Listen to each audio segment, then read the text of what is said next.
गेल्या 1.5 वर्षापासून देश कोरोनाशी झुंजतोय। डॉक्टर ॲलोपॅथीचे असोत, होमिओपॅथीचे असोत किंवा आयुर्वेदिक, आपापल्या परीने कोरोनाच्या लढ्यामध्ये सगळेच डॉक्टर दिवसरात्र एक करून रुग्णांची सेवा करतायत। मात्र योगगुरू रामदेव बाबा यांनी ॲलोपॅथी उपचार पद्धतीवरती आक्षेप घेतल्याने वैद्यकीय वर्तुळामध्ये मोठी खळबळ उडाली। प्रकरण मानहानीच्या खटल्यापर्यंत आणि आंदोलनापर्यंत जाऊन पोहोचलं। पण रामदेव बाबांनी हे विधान नेमकं का केलं? ॲलोपॅथीवर त्यांचा आक्षेप नेमका का? या सगळ्या प्रश्नांची उत्तरं देण्यासाठी रामदेव बाबांनी एबीपीच्या 4 प्रतिनिधींशी संवाद साधला आणि त्यावेळी त्यांनी नेमकी काय भूमिका मांडली आपण ऐकूया। तो सबसे पहले आप ही देश को ये बता दीजिए कि ये महामारी के समय में एलोपैथ और आयुर्वेद के बीच में ये जंग कैसे छिड़ गई?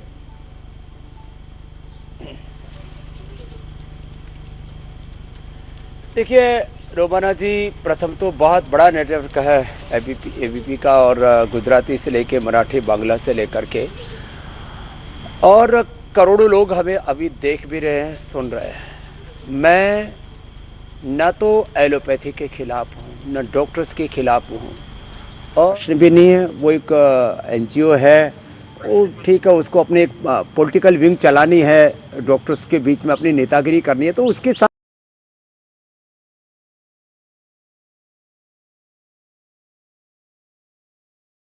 तो सबसे पहले आप ही देश को ये बता दीजिए कि ये महामारी के समय में एलोपैथ और आयुर्वेद के बीच में ये जंग कैसे छिड़ गई?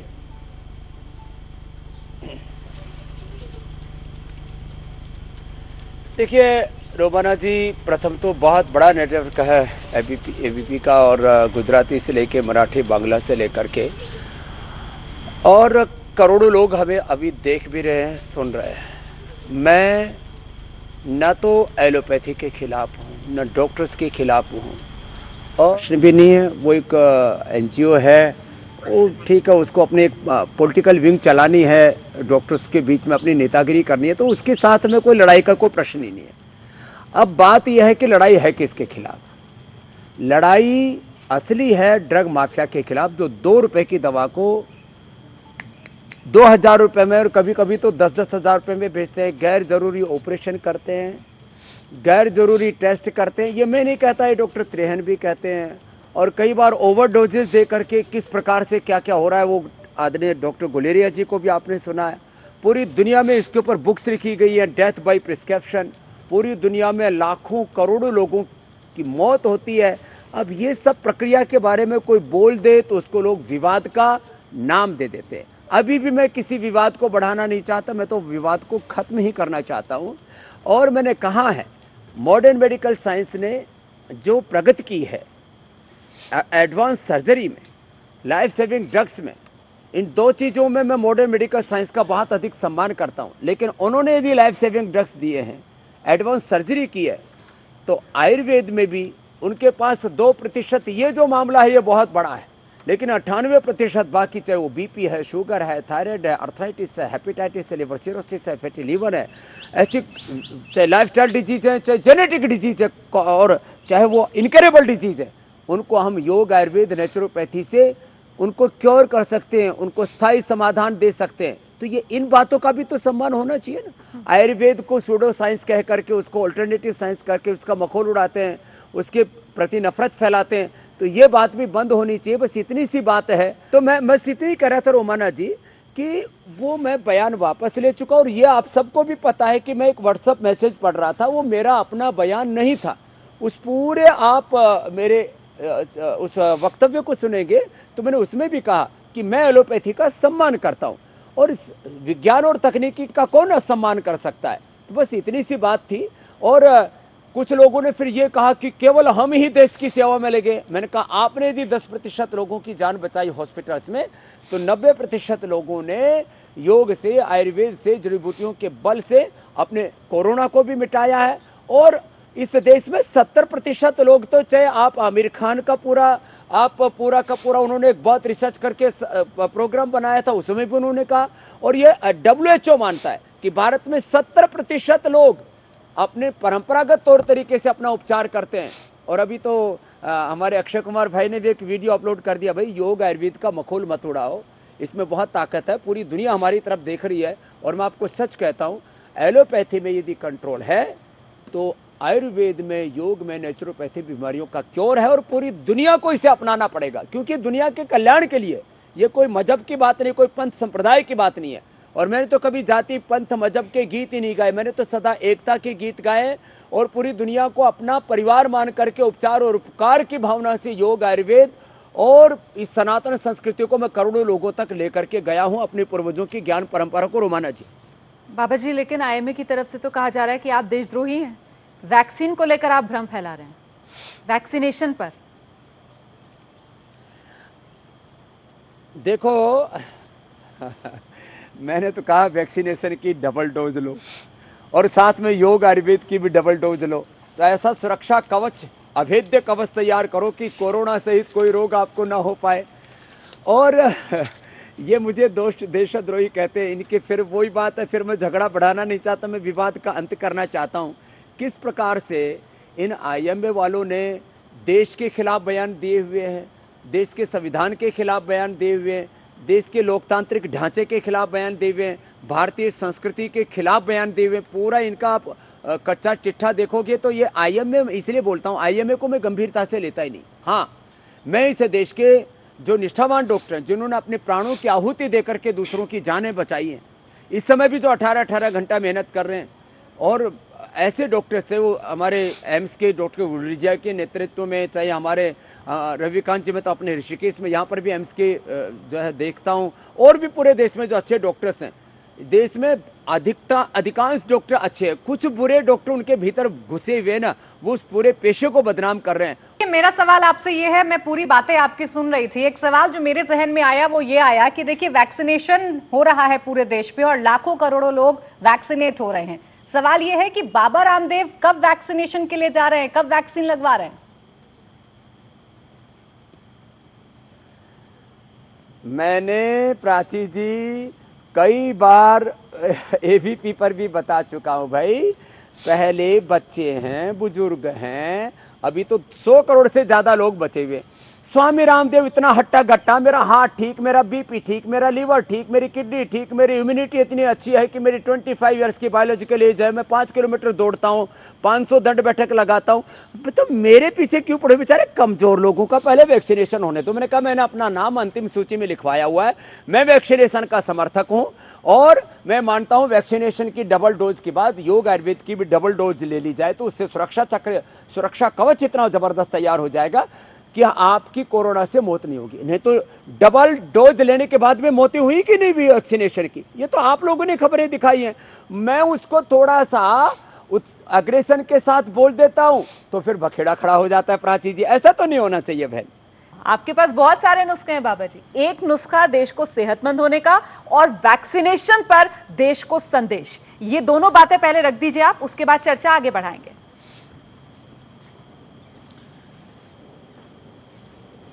सबको जब जिसकी बारी आए वैक्सीनेशन करवाना चाहिए। एक बात, उस वैक्सीनेशन के साथ कम से कम 3 ही चीजें कर लें।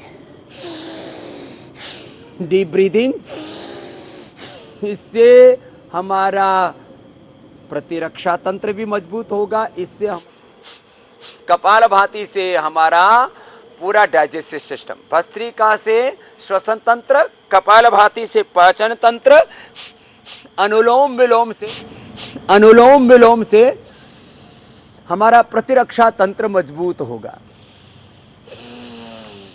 साथ में गिलोय तुलसी अपने घर आंगन की खा ले, पतंजलि की भी लाने की जरूरत नहीं, और किसी को ना हो तो पतंजलि की ला करके खा ले। मैं पतंजलि की दवाइयां बेचने के लिए नहीं बैठा हूं यहां पर, मैं सबको कहता हूं आपके चारों ओर जो प्रकृति है उसको अपनाओ और विकृतियों से अपने आप को बचाओ। ठीक है बाबा जी, आगे बढ़ते हैं। मेरे साथ इस वक्त एबीपी माझा से कविता राणे भी मौजूद हैं। कविता, अब आपसे अपना सवाल लेंगी, उसके बाद मैं इस चर्चा को आगे बढ़ाऊंगी। कविता। बाबा, मुंबई से बात कर रही हूँ। आपने जब से चर्चा शुरू हुई है तब से आप ये कह रहे हैं कि आपको आपके बयान पे खेद है, लेकिन आपके बयान की क्रोनोलॉजी अगर हम देखने जाए तो आपने पहले कहा था कि एलोपैथी एक स्टूपिड साइंस है, उसके ऊपर आपने खेद जताया, फिर आपने कहा कि सबको डॉक्टर बनना है, फिर टर टर करके आपने उन सबका मजाक उड़ाया, फिर आप कहते हैं कि 1000 डॉक्टर्स है जो वैक्सीन लेने के बाद भी अपनी जान गंवाई, खुद को नहीं बचा पाए, हालांकि ये फैक्चुअली गलत है। फिर आप पे एफआईआर होती है तो आप कहते हैं कि किसी के बाप में हिम्मत है तो मुझे पकड़ के दिखाए, मुझे अरेस्ट करके दिखाए। बाबा, ये अगर क्रोनोलॉजी देखी जाए ना, तो मेरे मन में एक सवाल है कि क्या आप सचमुच खेद जताना चाहते हैं, या आपको ये कंट्रोवर्सी पसंद है और इस कंट्रोवर्सी के बाद जो भी चर्चाएं होती है वो आपको पसंद है? इनमें से दो में से क्या सही क्या है?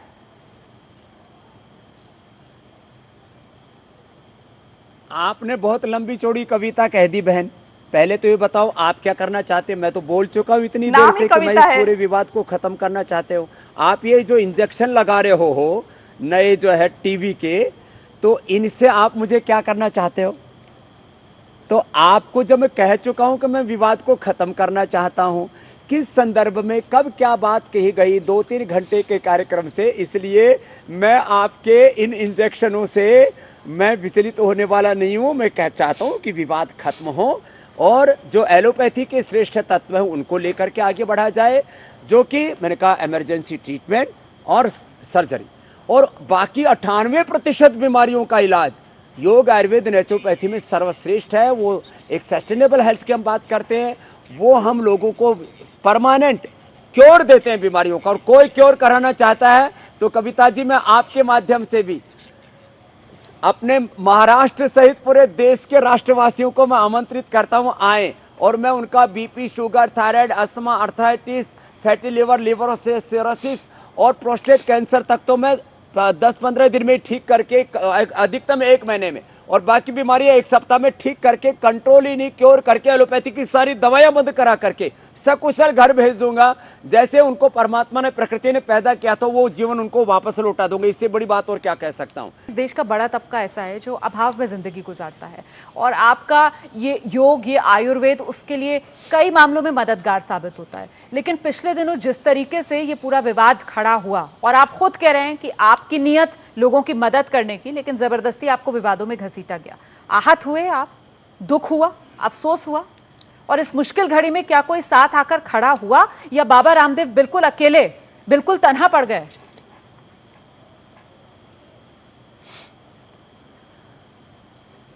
अरे ये तन्हा क्या होता है, आदमी मुझे पता भी नहीं इन शब्दों का।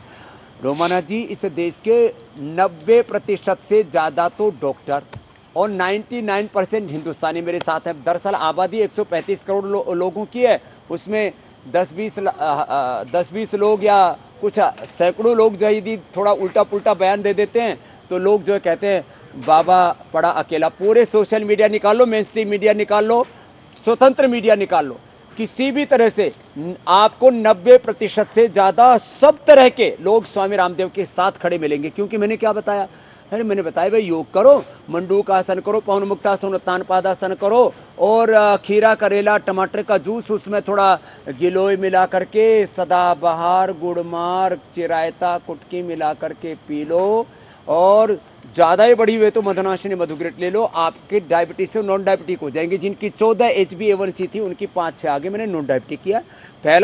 पहला दुनिया का आदमी है स्वामी रामदेव जिसने डायबिटीज के पेशेंट को, नॉन डायबिटिक और टाइप 1 डायबिटीज को भी कंट्रोल इन्हीं क्योर करके दिखाया, इंसुलिन बंद कराया 50-100 यूनिट। मैं कहता हूं अनुलोम विलोम, भ्रामरी, ओम, शीतली शीतकारी कर लो, लौकी का juice P low, BP cure हो जाएगा। ज्यादा बढ़ावा तो कहता हूं मैं मुक्तावटी, बीपी ग्रिड जो मैं औषधियां भी बताता हूं, मैं कहता हूं इनको मत लो, ये भी छोड़। मैं पहले एलोपैथी की दवाइयां छुड़ाता हूं, बाद में आयुर्वेद की दवाएं छुड़ाता हूं। खाली मैं आदमी को उसके सांसों की ताकत से, उसके भीतर की जो इनर बायोलॉजी है, जो उसके इनर केमिस्ट्री है, जो इनर स्ट्रेंथ है, मैं उसके आधार पर आदमियों को आगे बढ़ाने चाहता हूं। इसमें दिक्कत किसको है? जो बाबा जी, वो जो आपने 25 सवाल भेजे थे आईएमए वालों को, आपने वो जो सवालों की लिस्ट भेजी थी आईएमए वालों को बाबा जी, कि 25 सवाल आपने भेजे थे आईएमए वालों को, अब वो जब खुली चुनौती दे रहे हैं कि आइए हम सिर्फ 5 सवाल पूछेंगे, आप उसका जवाब दे दीजिए, तो आप सोच रहे हैं इस पर आगे बढ़ने का? उनकी चुनौती आप स्वीकार करेंगे? मैं तो 500 सवालों का जवाब देने के लिए तैयार हूं। 500 सवालों का जवाब देने के लिए तैयार हूं, और मेरे 25 सवालों का जवाब उनसे 25 साल तक नहीं बनेगा। क्यों? उनके यहां जो ये आईएमए वाले, इनके पास कोई रिसर्च सेंटर थोड़ी ना है। इनके पास में कोई सेटअप है? कोई पतंजलि के जितना भी सेटअप इनके पास में नहीं है। ये जो अपने आप को सो कोल्ड जो डॉक्टरों का और पूरा मॉडर्न मेडिकल साइंस का जो ठेकेदार बता रहे हैं अपने आप को, हमने तो करीब 1000 प्रकार के रिसर्च किए हैं अलग अलग पेड़ पौधे जड़ी बूटियों वनस्पतियों के ऊपर। हमारे पास में ऐसे 5-5 10-10 करोड़ की मशीनें 15 मिनट के अंदर हम 1000 फाइटोकेमिकल्स बता सकते हैं किसी भी जड़ी बूटी के पेड़ पौधे वनस्पति के। ठीक है। इनके पास क्या सेटअप है? इन्होंने किया क्या है? फालतू में लंबी चौड़ी हाँकते रहते हैं। इसलिए मैं कहता हूं भाई तुम लोग जो है अपनी औकात में रहो, हैसियत में रहो और हमको भी काम करने दो। तुम सिम्टोमेटिक ट्रीटमेंट करते रहो, हम सिस्टमिक ट्रीटमेंट करके लोगों को सस्टेनेबल हेल्थ देंगे पूरे साइंटिफिक एविडेंस के साथ। लेकिन भाई 10% उन्होंने काम किया हो तो काम, और 90% हम यहाँ 40 साल से पसीना बहा रहे हैं, लोगों को हेल्दी बना रहे हैं। और अभी कोरोना काल में भी हमने गिलोय तुलसी से लेकर के कोरोनिल से लेकर के सब तरह से लोगों को अवेयर कर करके 90% लोगों की जान बचाई। तो वो जान बचाना नहीं है क्या? और उसमें सिम्टोमेटिक और सीवियर एसिम्टोमेटिक सभी प्रकार के बच्चे, जवान, बुजुर्ग सब सम्मिलित है। और मैं इसके लाखों प्रमाण दे सकता हूं।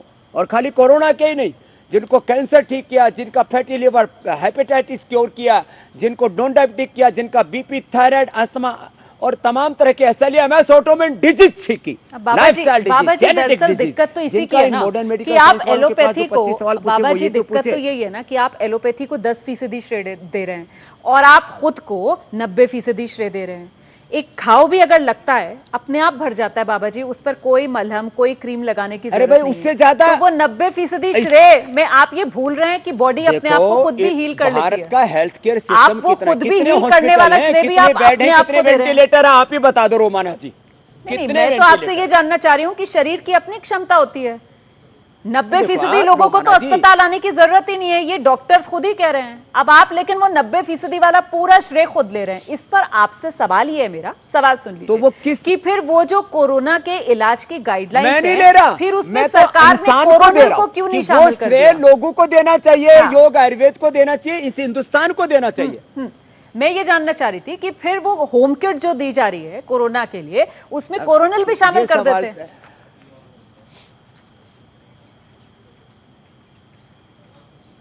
हाँ तो बहुत अच्छा होता और ये करना ही चाहिए।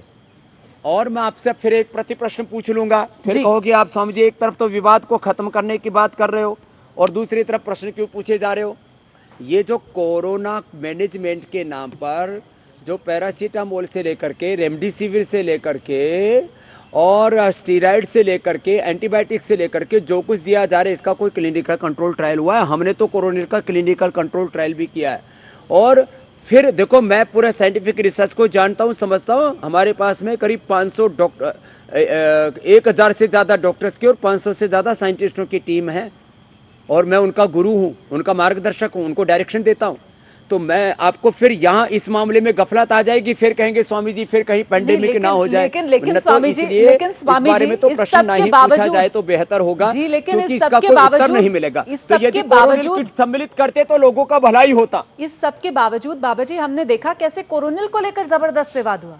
पहले कहा गया कि साहब WHO ने इसको मान्यता दे दी, फिर पता चला कि नहीं नहीं ये दवाई नहीं है, ये इलाज नहीं है, ये तो इम्यूनिटी बूस्टर है, ये तो इम्यूनिटी बढ़ाने वाला है। मतलब कोरोनिल को लेकर भी बड़ा विवाद हुआ। बाबा जी आपके साथ इतनी बड़ी टीम है, सब जानकार लोग आपके साथ जुड़े हुए हैं, आप खुद इतने बड़े जानकार। अंत में तो गवर्नमेंट ने कोरोनिल को कोरोना की दवाई मानी ना और उसका लाइसेंस दिया, उसी के आधार पर हम दवाई बना रहे हैं।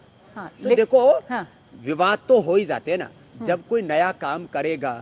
जब गैलीलियो ने पहली बार कहा कि इस ब्रह्मांड के कुछ सत्य रख दिए, तो क्या उनके साथ सलूक हुआ था?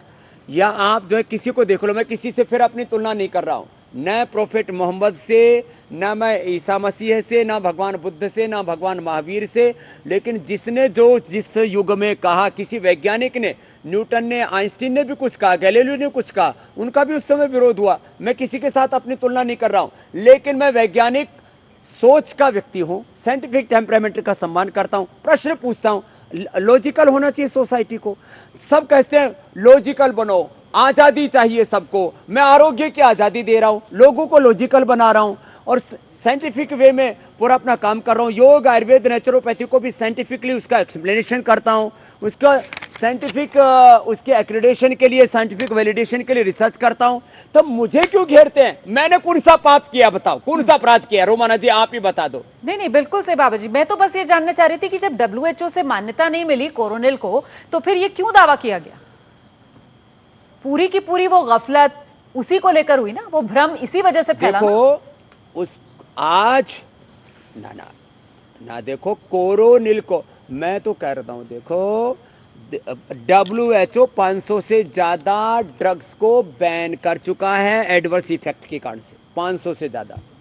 और पूरी दुनिया में करोड़ों लोगों की मौत गलत दवा खाने से, ज्यादा दवा खाने से होती है, ये दुनिया के डॉक्टर कह रहे हैं। हमारी को जो है गिलोय तुलसी खा के, आंवला एलोवेरा पी के कौन मर गया ये बता दो। ये जो है एक बहुत बड़ा सत्य है, इसको मानना चाहिए। मैं वापस हाथ जोड़ के प्रार्थना कर रहा हूं, विवाद को मत बढ़ाओ और मिलकर के कदम बढ़ाओ। संगच्छध्वम संवदध्वम समो मनांसी जानताम। हम एलोपैथी का अपमान नहीं करेंगे, लेकिन आप भी आयुर्वेद का अपमान मत करना। मैं उनको आपको नहीं कह रहा हूं, उनको कह रहा हूं जो अपमान करते हैं। बीच एक और जो नया खतरा इस देश पर मंडरा रहा है वो है फंगस का। ब्लैक फंगस, येलो फंगस, इन तमाम चीजों का जिक्र चल रहा है और लोग उससे परेशान हो रहे हैं।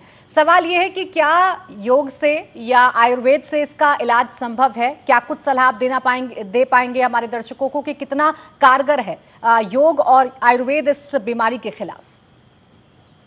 जरूर मैं दूंगा। प्राची जी, अभी एक सप्ताह के भीतर, क्योंकि अभी वो रिसर्च हमारा पूरा हो चुका है और उस रिसर्च पेपर को हम, आपको पता है कि हमने सैकड़ों रिसर्च पेपर पब्लिश किए हैं और वो भी टॉप इम्पैक्ट के इंटरनेशनल जर्नल्स के अंदर। हमने फंगस का भी समाधान बहुत कारगर तरीके का ढूंढ लिया है। बस अभी तो मैं इतना ही कहूंगा, रिसर्च पेपर के साथ अपनी बात बाद में कह दूंगा। अणु तेल नाक में जरूर डालते रहें। खाली पेट श्वासाहारी खाने के बाद कोरोनिल खाने में भी किसी को आपत्ति है तो गिलोय तुलसी नीम हल्दी की गोली खा लें, या गिलोय तुलसी नीम हल्दी अपने घर में ही खा लें और अनुलोम विलोम करके अपनी इम्यूनिटी भी बढ़ा लें और फंगस के ऊपर भी नियंत्रण पा लें। ये तो मैं प्रारंभिक दृष्टि से बात कह दे रहा हूं। और इससे भी बड़ा खतरा एक और है, क्योंकि जो कमजोर चीज होती है ना उसी में फंगस लगती है, उसी के ऊपर कोई बैक्टीरिया वायरस असर करता है। मैंने एक दिन तो एक लकड़ी का उदाहरण देकर के समझाया था कि कोई फंगस हो, बैक्टीरिया हो, वायरस हो, या तो निर्जीव चीज पर लगता है या कमजोर चीज पर लगता है। खैर, अगली बात और कहता हूं, इससे भी प्राचीन जी ज्यादा खतरा है बच्चों को। अब बच्चों को, अभी आप देख रहे थे आज बिहार में ही मौत होगी कुछ बच्चों की कोरोना के कारण से। अब बच्चों को कोरोना से बचाना है तो बच्चों को कम से कम सुबह सूर्य नमस्कार। अब मैं अपने वाले मूल सेवा पर आ जाता हूं। बच्चों को अब बताओ, सुबह सुबह यदि बच्चों को ये 10 बार से लेकर के 5-10 मिनट सूर्य नमस्कार यदि करवा दिया जाए तो भारत के बच्चे इस कोरोना के प्रकोप से बच जाएं। बच्चों को ये सूर्य नमस्कार, देखो थोड़ी सी जगह कर रहा हूं मैं, ऐसे ये सूर्य नमस्कार 2 बार से लेकर के और 10 बार तक ये करना चाहिए बच्चों को।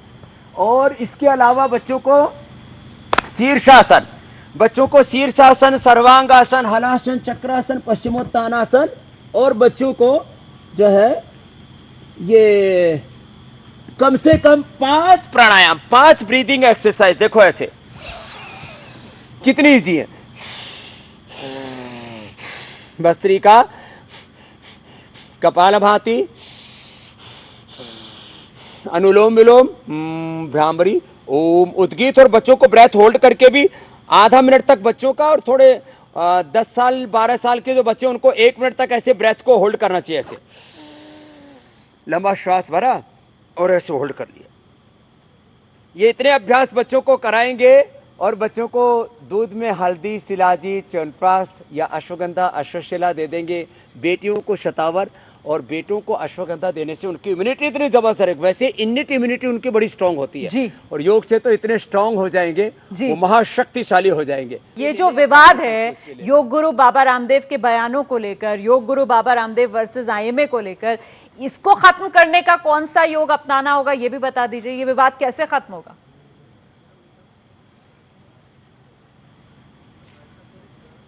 इसका योग है मौन योग। अब बाबा भी मौन हो जाए इस बारे में, और ये IMA के भी हमारे भाइयों से मैं प्रार्थना करता हूँ, मौन हो जाओ, अपना अपना काम करो और थोड़ा सा अपना सुबह सुबह थोड़ा पेट हिला लिया करो। और इतना अच्छा होना चाहिए डॉक्टर की फिटनेस, तो उसको देख करके दूसरों को लगे मुझे भी ऐसा ही फिट रहना।